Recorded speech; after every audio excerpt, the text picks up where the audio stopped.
Dr. Beebe here. Let's do our medical word of the day. And our term or problem of the day is cough variant asthma.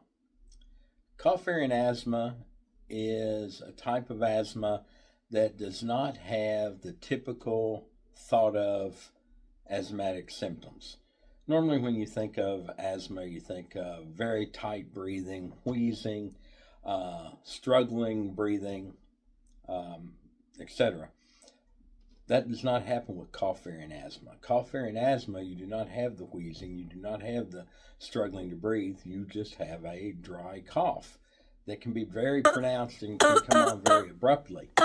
It's usually brought on by cold air, extreme exercise, very dirty air, and is more prominent in people that have family members with asthma that live in a very dirty air environment, high pollution content, dusty situations.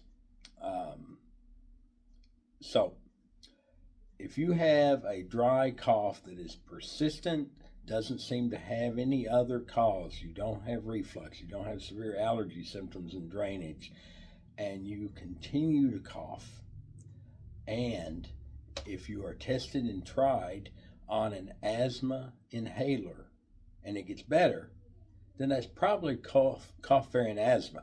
And it can be easily diagnosed basically by physical exam. We can do pulmonary function tests that can give us an idea of how reactive your airways are, and we can give you a provocative inhaler to make you have airway narrowing and see if that triggers it.